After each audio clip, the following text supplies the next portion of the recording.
to the cloud.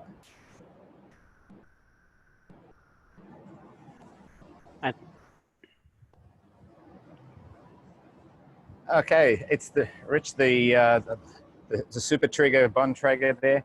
Good to see you coming in. One of the first people to register and one of the first people to be coming on the group. It's good to finally, I guess, see you in one of our events. You're a serious networker and a serious trainer. So it's been a long time coming. We've also got Al coming in. We use the waiting room only for the purposes of, making us look important when we approve people to come in. G'day, Al. So we've got two. Wow, you guys are important. That is for sure. Well, we jumped in first, I guess. Really, really important. That's right. Well, I've been really lucky lately. The public speaking group that we started probably 4 years ago. It took about 3.5 years to get to 4,000 members, and I don't know, the best thing about lockdown is everyone's online, so we've managed to get a lot of people into that group in the last 6 months, like another 2,000 people coming in. And that's all just organic, people are referring their friends. And then, of course, there's all these other groups. There's Rich's How to Rock the Virtual Stage group. We've got Rachel Willis's Public Speaking Tips group. We've got some really great speakers in there. And of course, I don't bombard the network marketing groups so much for these events, but setting up this group, writing that book during lockdown with Tom and with Bernie was really useful, not only because you get a chance to actually sit still for a few minutes and write up some news and write up some ideas and some proven strategies, I guess, but also that we had more than probably 50% again as much material as what ended up in the book, because some of the stories didn't seem tight enough. They didn't seem powerful enough. They were more like luck. Some of them, some of the strategies are lucky strategies, which is great. It's great to be lucky, but at the same time, it's hard to really duplicate luck. That's true.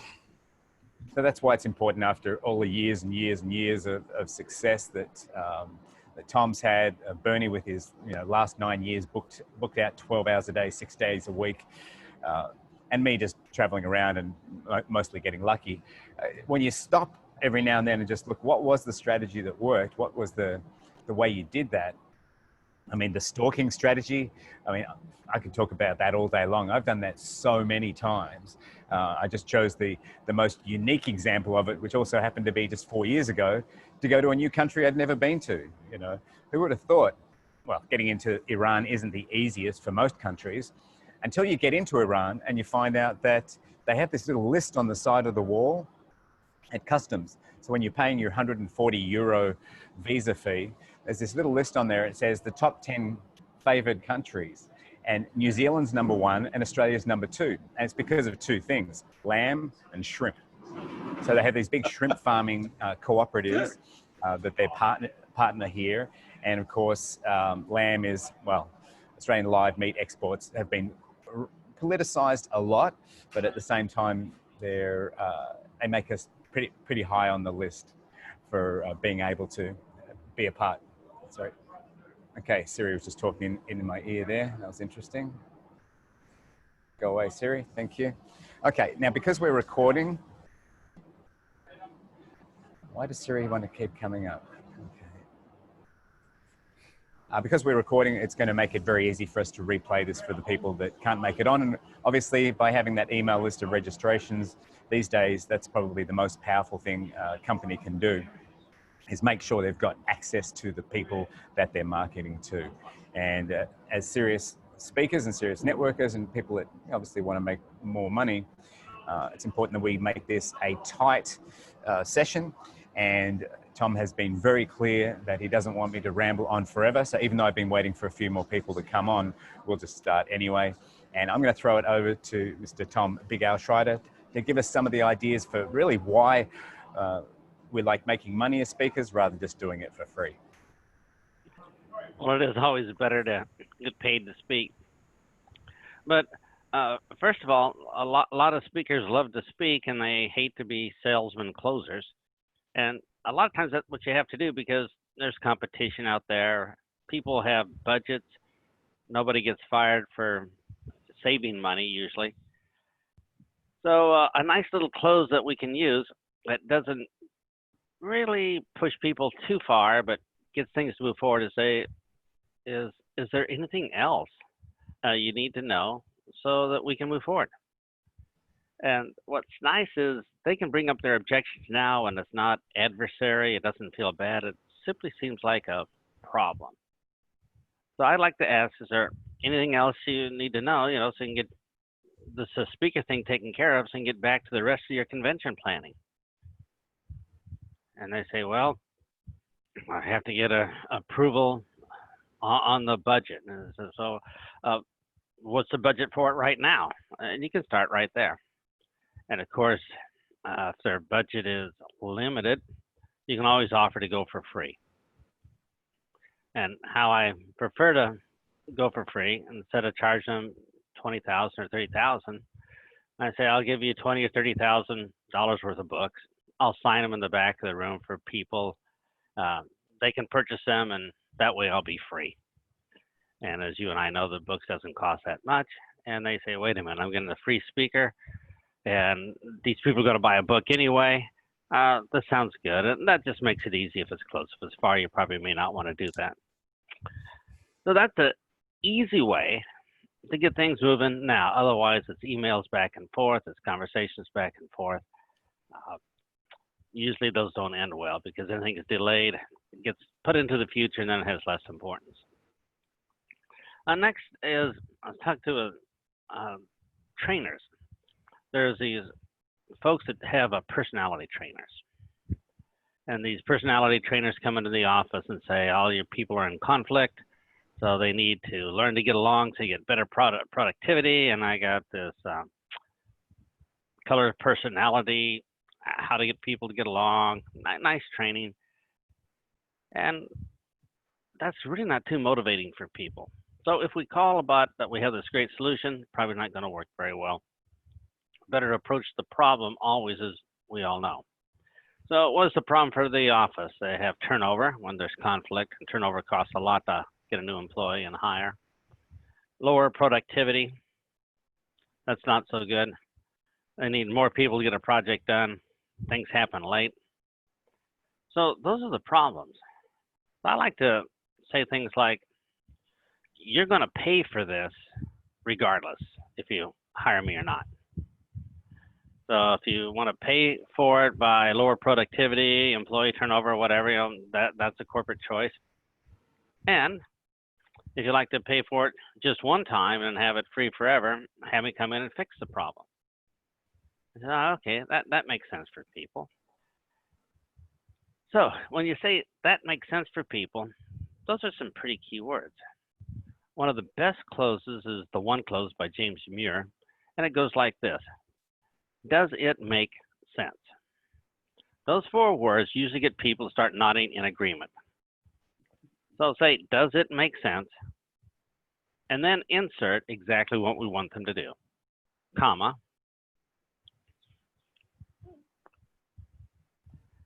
And then I like adding these words, instead of.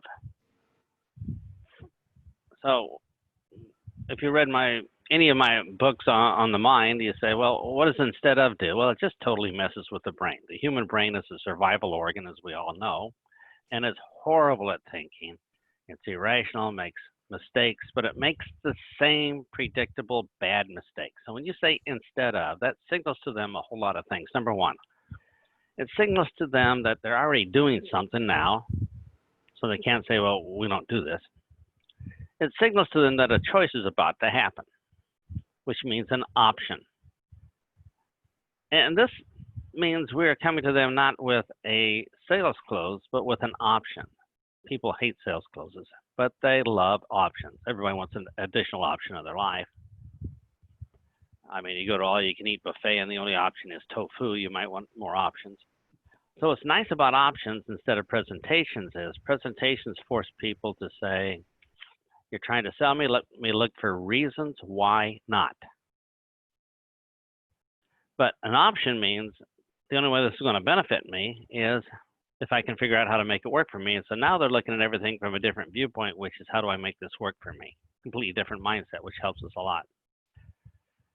So we're going to say, does it make sense to fix the problem right now at no additional cost because you're paying for it anyway, instead of paying for that problem over and over and over again?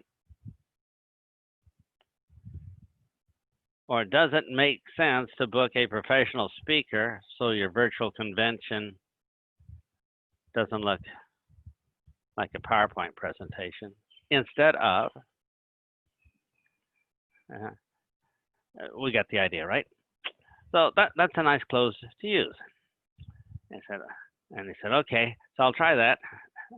And he said, it comes back and says, but the problem is they don't have a budget. And I said, we already covered that. And well, they're just not sure. Okay, got that. So what they need is a sample. Sampling is one of the easiest ways to remove fear. That's why they give you samples in grocery stores. Yeah, it didn't taste that bad. Yeah, okay, got it. So how's he going to sample this? I says, well, you're in personality, so try this. Ask the person you're talking to, who's the biggest jerk in your office? Who's the one that causes the most problems? All right. Let's do a virtual 1.5 hour coaching with him. Just pay for one person, that's all. Let's see how effective this is. Now, if you have bad skills at what you're going to do, chances are you probably shouldn't be hired anyway. But with that one sample, they can see this person go back and interact with people in the office and get along instead of building silos, slowing down projects, being a jerk, etc. So what's nice about virtual is they can do their training to one person instead of traveling to one person. That's an hour and a half out of their time, which, well, it's going to take an hour and a half to prospect for the next person anyway. So why not do the sample and get paid for it? And so maybe they pay $100 or $200 for that sampling, but guess what? You've given value to them. That's a nice way to go. Third thing is, since the pandemic, I've been doing a lot of virtual conferences. And when I do the virtual conferences, I get to see the rest of them. And how many people here think they're probably just, I don't know, somewhere between horrible and deadly? They're just like fall asleep, snoozers. And they're technically put together pretty well. So they had somebody put it together, and probably not somebody in-house. Very few companies have the budget to have 3 or 4 people in the graphics department be, totally good at video and storylines, etc. Well, guess what? Somebody did that for them. So why not go see some virtual conferences, ask who put them together, and these people, they're not stupid. They know how horrible the content is they have to work with and splice together and try to make a story and look good. These people are being hired every week to go and do something for these companies and try to make it look good. So if you look at the virtual conference scene, I did one for Norway, another one for the UK, same day. And you couldn't normally do that traveling, place to place by plane. And I didn't really leave the house, which is seemingly unfair. So if you're looking for good centers to have people recommend you, I would go to all these video conference production people. They're full of bookings right now, and they're desperate for content to work with. And if you can go to them and say, I know the content you're going to get is going to be pretty, I don't know, whatever word you like to describe it, let's say awful. I'm a professional speaker. I'm willing to come in and do a little MC between each one, or follow up a certain section and make it look alive, wake them up again, make the conference come alive, and you'll look like a hero.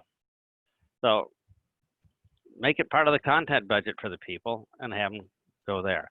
So anyway, those are just a couple tips right away that we can keep really, really busy. I'm going to turn it back to Mark here, And I get a few more tips. We'll take a few questions and get everybody here to be back booking a whole bunch more virtual conferences. So, Mark? Cool. Thanks, Tom. It literally brought back to mind the virtual conferences I've done in the last few weeks.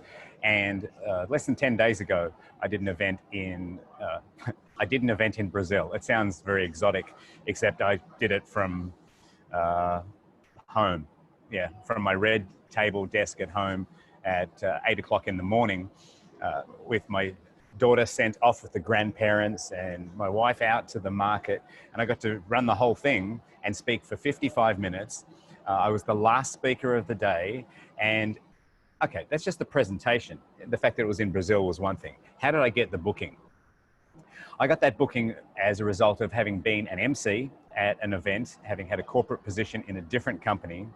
The translator, the Portuguese translator, who was part of that event 2 years ago, liked me. Now, why did he like me? Was it because we went out partying? No, it might be a small part of it. Was it because he saw my incredible talent as a speaker? No, we just started communicating very early on before that event. And for me, I like to use the principles of good communication, which is frequency, quality, and just friendliness. Like not coming across as a salesperson, which is what I trained for the first probably 10 years of my business life. I trained as a salesperson. I learned to pitch. I learned to package. I learned to promote. I learned to use 3 Ps. I learned everything from Zig Ziglar to Jim Rohn to Tom Hopkins through to Brian Tracy. And so I had all the theory and I had all the technical stuff. But what none of that taught me was the power of simple relationship building. So I didn't know either that this translator could potentially be taking me back to Brazil. In fact, when I was in Brazil physically last year, I was in Rio de Janeiro and Sao Paulo. I was just working on some corporate gigs. I didn't even meet with that translator. But how I managed to become more in demand by the Portuguese and eventually by the Brazilians was, even though I quit the company and that translator took my job, which I was quite happy for him to have it because I didn't want to be there anymore. He took the job, but we kept in communication. So there was no resentment about the short-term results of what would happen with the company. By maintaining this frequent communication, even just once every month, I was able to stay in touch, stay in contact, stay friends. And then what happens, he says to me about 2 months ago, he says, would you like to be part of a event we're doing here in Brazil? I'd love to be part of an event in Brazil again. Where's my ticket? And of course, it was going to be a virtual event. It was called Sofa TV. So, because everyone's watching their TV on the sofa now, but they wanted their sofa TV to be 12 hours of positive thinking and business building tips and mindset and health and nutrition and over 2 days. So I was like, sure. And here's the secret thing that I did at that point when he said, would you like to be on there? I said, what do you want me to speak about? Now, it's not because I can speak about anything. That's true. I have my favorite topics, but it doesn't matter if my topic's not on their list. If they want something totally different than what my range of topics are, I'm going to miss out. And as a speaker, you know how it is. You just find any chance to speak, and the more chances, the better. So I can also adapt any talk into any title. So I asked him, what do you want me to speak about? And you've got 2 choices then. You can reject the option that they give you or tailor your presentation.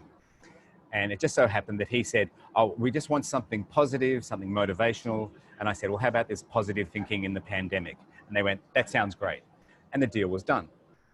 So because I let them tell me what they wanted, I didn't have to pitch myself saying, but this is what I want to tell you about my latest storytelling book, or I want to tell you about my first prospecting sentences, or I want to tell you about how to close the sale, or I want to tell you how to be healthier and lose 6 kilograms in 6 weeks. By asking them what topic they wanted, I can fit into just about any webinar series. I did one on influencer marketing back in February, based out of Bangkok. And because I just saw what the other topics were, I said, what do you want me to talk about? They said, well, it needs to be in this category and this sort of thing. So I gave them 3 bullet points, let them choose which one they wanted, and then I expanded that out into a 10-page PowerPoint because they just had to have it. And then I hardly looked at it. And then did the presentation, and everybody loved it. Like, this was a virtual summit in February for influencer marketing that had 2,500 people register for the 30 speakers that were on. And I had 450 people register for my session. Now, that was a free presentation, but we got to put our Amazon links, our website links, and sales of books took off after that. Then I got into the next one and the next one, the next one. Anyway, the eventual result of this Brazil event was really, really positive, because both the founders of the event loved the presentation. They because of the title of my talk and because of what they needed, they put me on at the very end of a 12-hour day. So I was speaking at 8 p.m. until 9 p.m. after 11 other speakers. But they said the energy, they said the topic, the content was so good. It was a great way to finish the day. In fact, it was the best way to finish the day. Now, that's also me getting my ego out of the way with the talk and saying, I have to fit the talk down that narrow slot, which is that positive thinking. If it's going to be the end of the day, it's going to have to be a little bit more up. I need to finish it up on a high. And of course, the first thing they said in the communication after the event was, we'd love to have you here for our next event, our virtual event in October. And of course, whenever you come to Brazil, please, we'll have to do some events with you as well. So customizing and fitting the presentation to what they wanted has been something that I've done probably a dozen times in the last 3 years. And that's just 2 times that I've done it this year. There's been another 4, but that's just 2 of the examples. So customization, I don't like being pigeonholed. I used to pigeonhole myself. Now I let the organizer tell me what they want, and then I design the talk to fit. And that just seems to have me in constant demand. So that's just a couple of little things. Again, this isn't about a big, long presentation today. It's just sharing a couple of ideas, and then back and forth, open to any questions or interactions. Tom's been doing this obviously 1 or 2 years longer than me, but I've been lucky enough to make a career out of it for the last 20 years. Speaking is my passion, but you can be passionate about something and still be poor, and I'd much rather make money doing it every time I open my mouth. So feel free to unmute and ask anything you want or any comments. Mark, just kind of building on what you were just saying, it used to be, or it's been, specialized, specialized, specialized. During the pandemic, especially, I think it's, let's go back to be generalists and let's switch and toggle like you were just saying. Are you finding that more true, or has that really always been true, but people are afraid to talk about it, that it's better to have more things in your hat, or is it better to really be specialized? Which way really is it? I think it's better for people to be happy after you've presented based on you filling whatever need they want. For a long time, I told people, oh, I'm a public speaking coach. And then I'd be passed over for the conference again and again. But I've got all this great communication stuff. All your people will be better public speakers. The #1 insurance company in Australia, my wife used to work for them. They wanted to have executive communication skills training. But for how specialized my website was and my content was, it just never happened. So yeah, I think we've had to continue to focus on getting the results, but be a little bit more adaptable. For example, I've worked in crypto and fintech despite having absolutely no background in it. But for the last 3 years, I've made more money out of gigs there because they still need good communicators. As long as you've got enough of the jargon, you can sound intelligent enough to provide good value to the events. So that's taken me around the world to about 30 countries in the last 3 years by shifting out of my narrow niche and just going, okay, well, let's just apply this to in a bit more of a general scenario. There's a thing that people like to be right. So when you ask them what you want to have covered at your workshop, whatever they suggest is probably right, probably perfect. And I find it's pretty easy to adjust to that by just changing the title of the talk. You can probably keep the same talk. They forget by the time you get up on stage, they never pay attention. So it doesn't take much customization. I have a friend named David Snitzer. He was trained to be like a yellow page salesman. And he was trained to do this. Every time he answered the phone, you'd ask them, what's your biggest problem? And no matter what they said, they had one sentence they always said at the end: "We can take care of that." And it just took all the salesmanship right out of it. So they call it, well, I just don't have any customers coming into my ice cream shop. We can take care of that. Easy to do. So yes, they want specific information on the talk, but maybe not to book the talk. To book the talk, they want it to match exactly what their personal opinion is.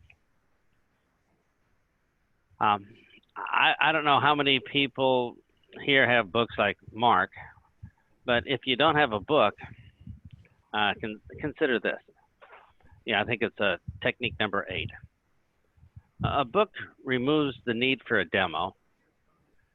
And for most people, their demos on their website when they first start, even if it was taken with a iPhone, version 1, is probably still okay. People just don't want to get fired by saying, you hired this person. What, did you look at him first? No. So one of the requirements is we need some sort of demo, a video on the website or on YouTube where they can go and check us out to see if we don't look like vampires or something.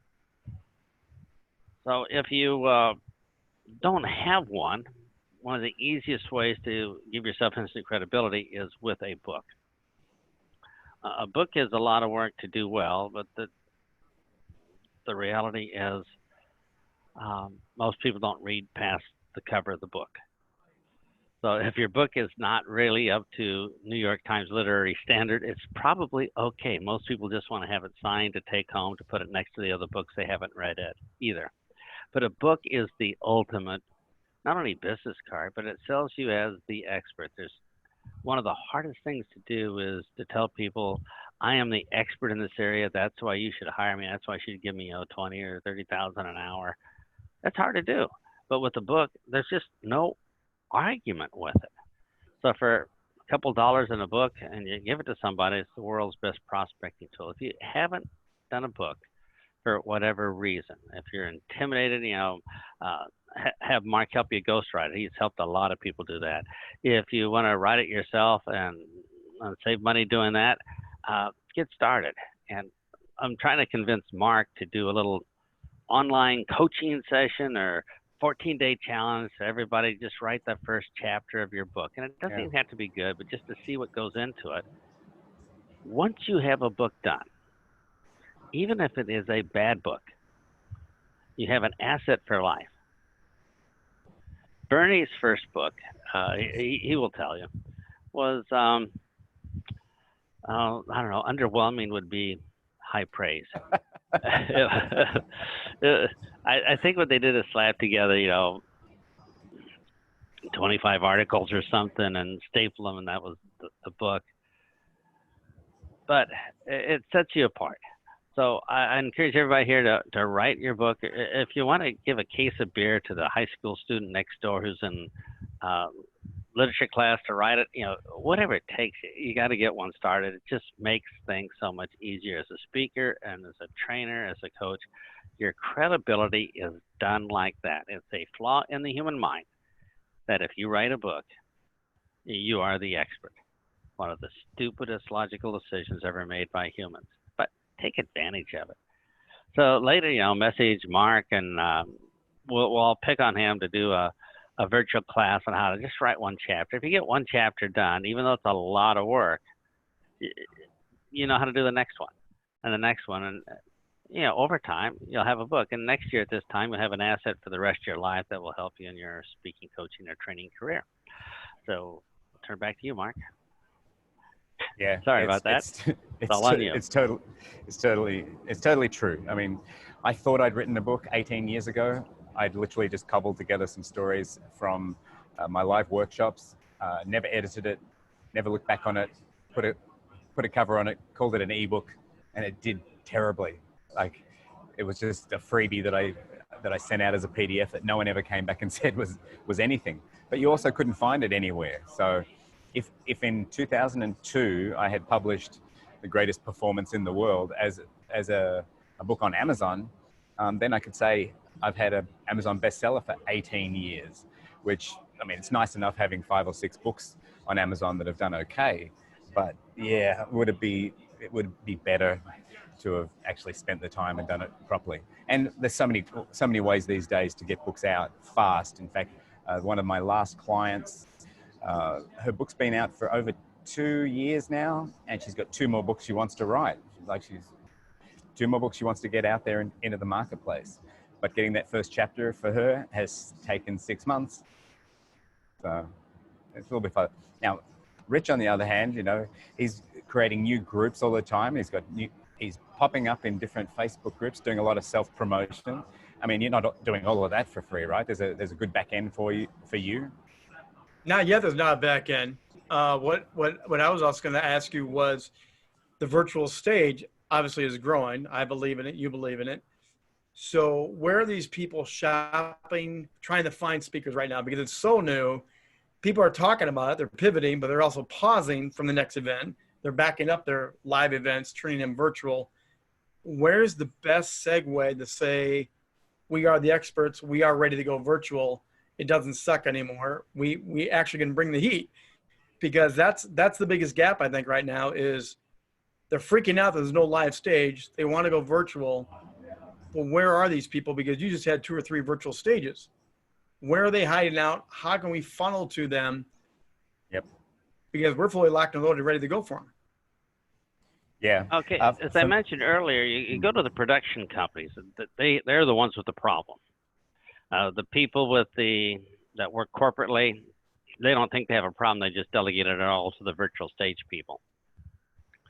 So yeah. I like to go to them. They're pretty easy to find. All you have to do is look, see one online, figure out who one of the speakers were, find out the name of the company, who did it, and you're in. They're all desperate for that. But let's say you have a client that says, I don't want to hire you because we're going to have to be doing a virtual one. I'm not really sure about this.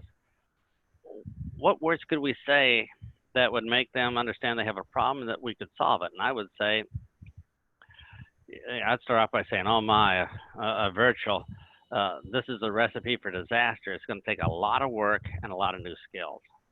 I can help you line up the people, save you a ton of money, and you see where this is going. So for all of our clients that we talked to before, it wouldn't take much to call back or message back the person in charge and say, now it's all virtual this year. They're going to need me now more than ever. And that's what I got, because they already seen us act. They know we can do the job. They're over their head with this virtual thing. And when it stinks, they lose their job. So we have a big thing that we can offer these people. So that's where I would go for virtual events, is right back to the old ones. And you just have a conversation with them. It says, now I know you already got your MC and production manager put together for this one. And they go, and we're in. And if they do, all we have to do is say, now, you're not the only person ever planned a workshop or convention for a company. And I know you're employed by these people, but I bet you have friends doing similar jobs in other companies. Can you introduce me to them so I at least can help them because you have your act together? So I'd go referrals down that way. But to call people up cold, never been my cup of tea.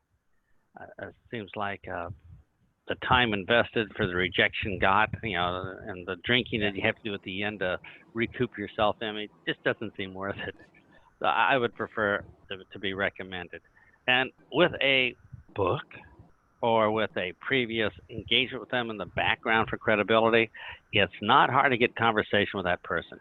Not hard at all. So that's where I would start. Having the back-end product, for example, the recordings of Zooms, when you got, I think you two have got amazing background images and all 3 of you got virtual backgrounds going on. I bought a new laptop and it doesn't have the tech to be able to do virtual without a proper green screen. So it means I either have to go to the phone to do it or go to my old computer, which is covered in a screen that looks like a Dali painting. But if you have video that goes up into your YouTube channel, which shows us product proof, like this recording, you know, put it up into my Coach Mark Davis YouTube channel. I just point people to the channel and say, yeah, we did a training on this. The 20 other people who registered for the conference call or for this meeting will get the link to it and they'll get to see it. They'll see you in action doing stuff. So this alone is a great advertisement. But I spoke at probably 20 conferences last year and went from the Rise conference in Hong Kong with 15,000 people to Toronto's Collision with 26,000 or something ridiculous. Now they went virtual this year and they went online, but they only had about 300 speakers instead of 1,500 because a lot of the people are unable to speak on a computer. They need to have the fireside chat. They need the sofa. They need an interviewer to prompt them because they're not professional speakers. So there's enough bad examples of how to do this badly that just having one or two good examples, especially on the MC side, for me, that's the easiest job in the world, to link two presentations together, say the last few phrases from the previous speaker, say something topical, say something about the next person so they feel confident to speak. I get through, 2 days at a time of conferences and people go, oh, you worked so hard. You were there from 8 in the morning till 7 at night. I'm like, yeah, I spoke about 3,000 words in total and I got to look good, get on stage, get in photographs, shake a lot of hands, make a lot of contacts. And now that happens virtually too. So during a Zoom, like we did a Zoom call for a company 3 a.m. 2 days ago, from 3 a.m. till 6 a.m. We had 1,900 people register for it. We had 800 people actually show up at any one point in time. But what's happening all the time, I've got a co-host chatting, doing the questions and answers, chatting with the participants, making sure everyone's okay, building, and then saving that chat so we can then go back and network with those people and go back and find out who's got the biggest need. And the other thing is people ask is, well, when are you available? Well, you're always available. Right now, people are like, what, are you stuck in traffic? Seriously? Even in Malaysia, they can't say they're stuck in traffic anymore when they're under a mandatory control order and no one's allowed to move out of their house. So everyone's available. So if someone says, when can you speak? It's like, anytime. Like, I don't even check my diary anymore. I'm pretty sure there's going to be a slot, if it's more than a week out. Because a lot of stuff comes up at the last minute as well. And these big conferences, the tech conferences, fintech conferences, everything.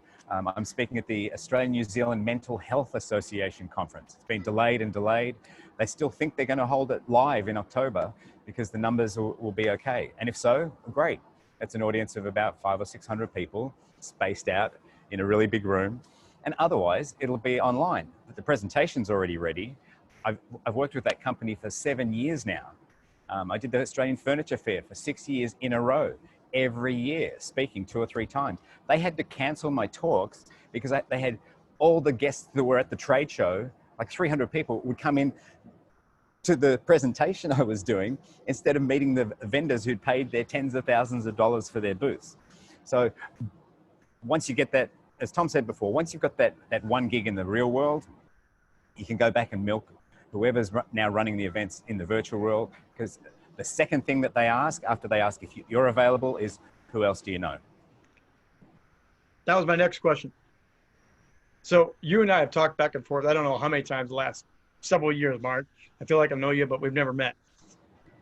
What part does networking play in all of this, especially now than even before? Because I think networking has changed the whole game. And I don't think everyone gets it. So you and I know each other, but we don't know each other. What part and how do we leverage that better for both sides of the coin, not just for one side, but for both people?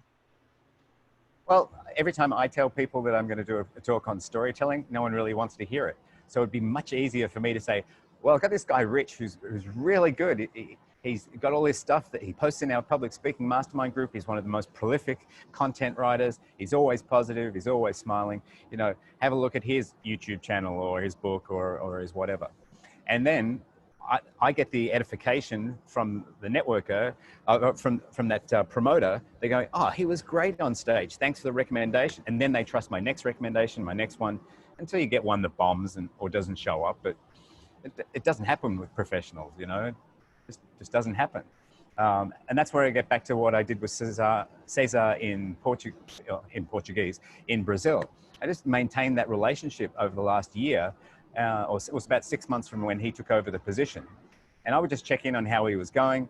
And he would be like, I'm so frustrated. The client's so hard to work with. He's not giving me any news, blah, blah, blah. I'm like, okay, let's just keep in touch and let's keep in touch.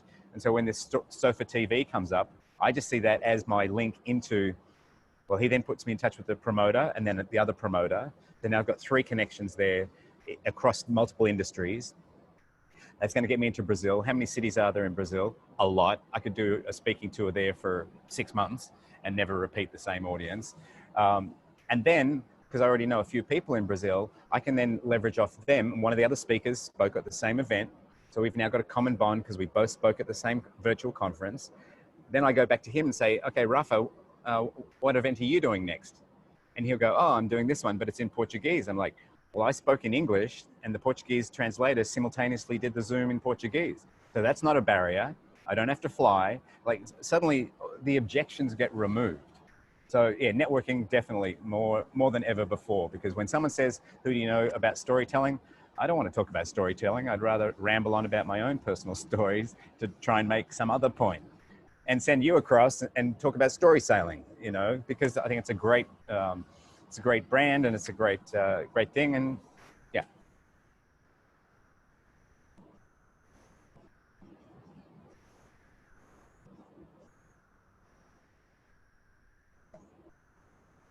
Can't hear you. You. And after your talk, your best fans come up to you and they will start talking to you. And these are the people that when they go back to their companies or talk to somebody else, they can recommend and refer to you. And it doesn't take much cognitive ability to figure out, you know, somebody has their act together and it's a great fan that you can put a personal note in their book and take their card. And guess what? You're starting to build your network of fans who have seen you, who can sell you. So that's the best part. Instead of running back to the hotel room and heading back, be out in the audience after. Before, unless you're an Instagram model like Al and I, they're not going to be rushing up to us. But afterwards, you know, you got to say, yeah, you did a good job, and they want to talk to you. The second thing is at most events, they don't want the same speakers again next year. You know, I have a couple events that I do every year. They expect it, but most cases not. And how we network with people works like this. First, you give them something, help them, and in return, they reciprocate.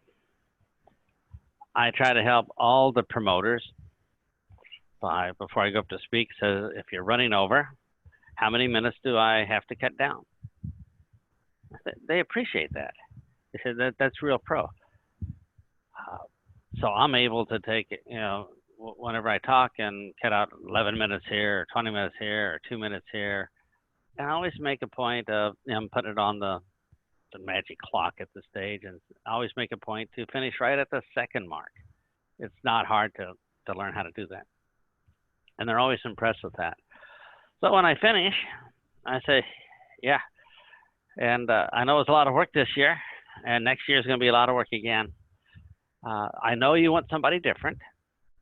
That's your rapport statement. I know you want somebody different next year because the audience expects it. And they could say, oh, no, we want you back. You say, okay, all right, I was wrong.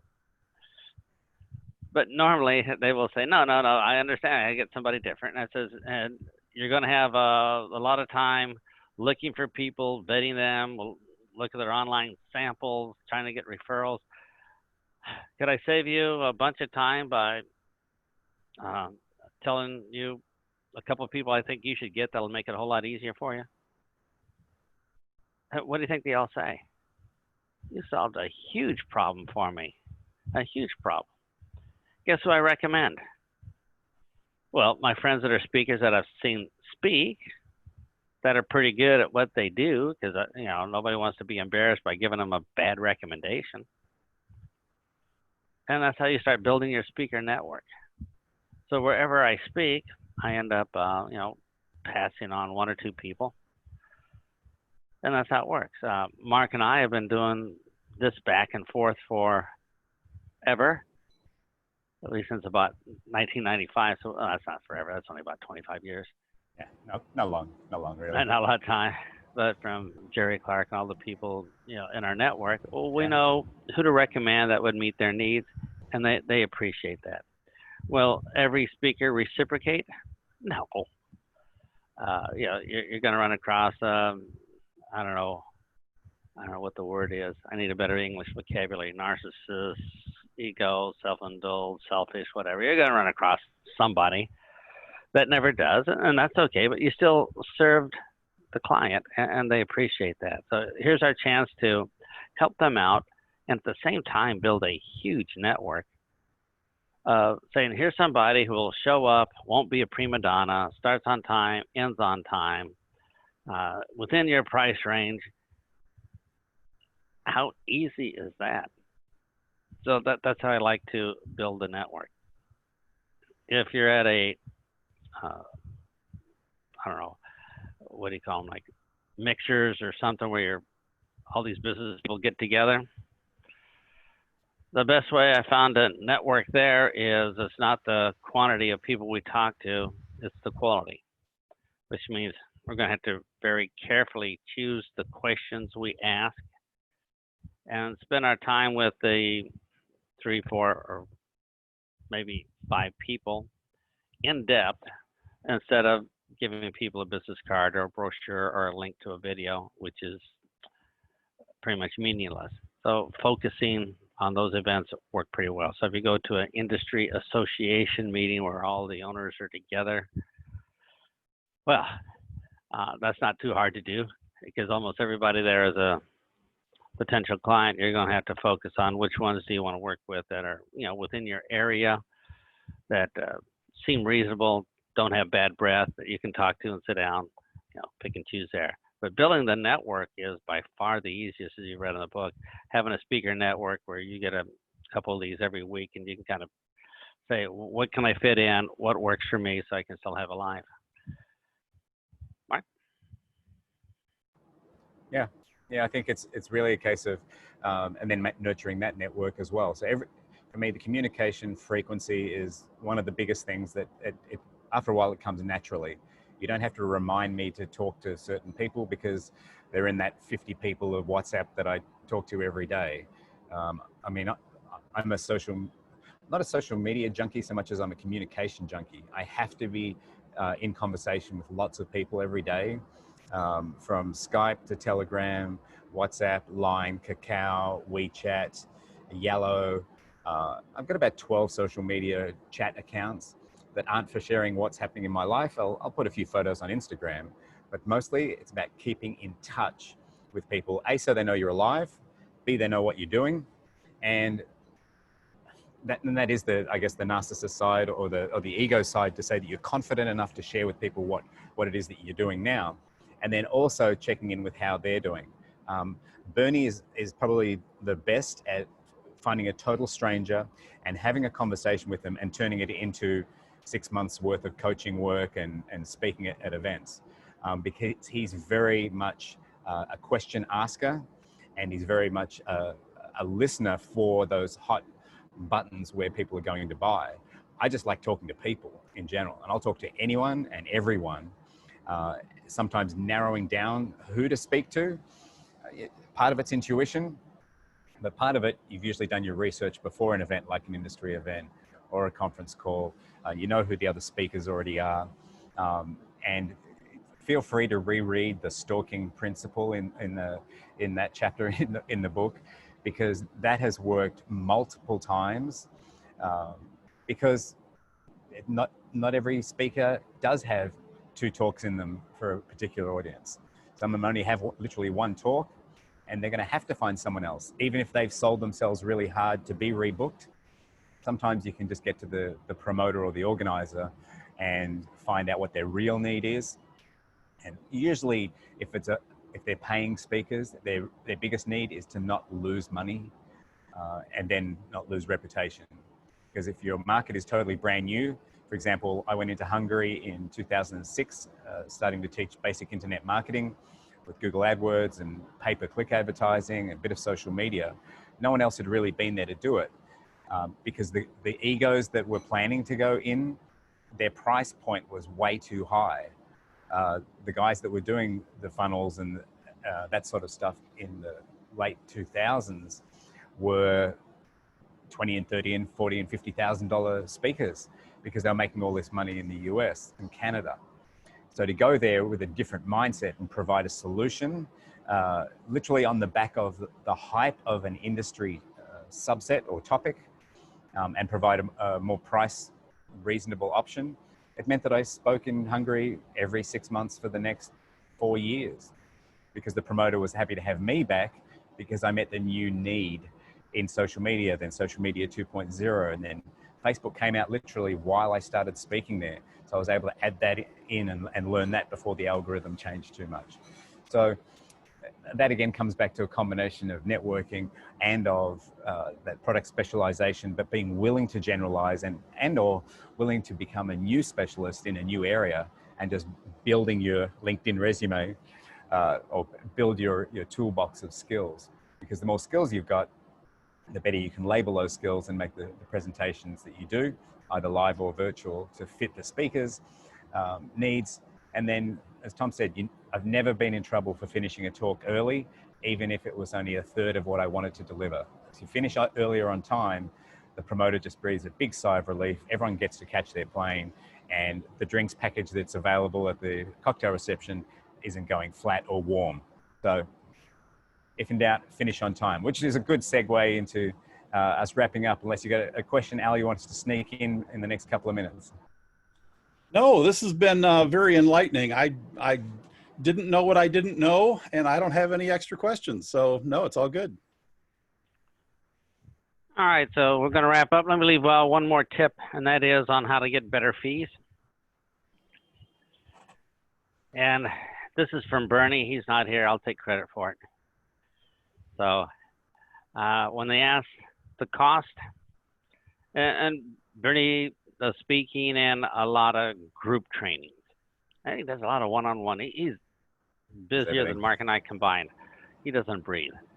But for him, it's a passion to do. But he answers it by saying, cost, question mark, about as much as one of your mediocre salesmen. Cost, question mark, about as much as one of your mediocre salesmen, because he does a lot of training for insurance salespeople. And then he adds that, and I do a full day training workshop every month for you. So I say, well, what does a mediocre salesman cost? Well, that's the starting point for pricing. Very easy to do.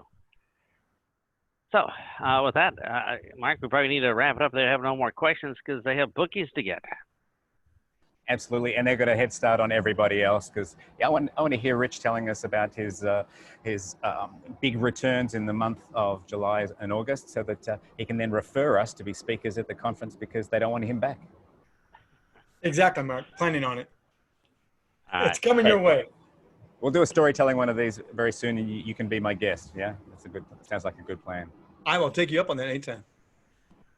And meanwhile, harass Mark to put together a class so everybody can at least start writing their own book, at least one chapter, to see what's involved. How's that? I think my diary's really full. I'll just have to check. Yeah. Okay. Bye, everybody. Traveling. Thanks for coming. Appreciate everyone for coming on today. All right, thank you.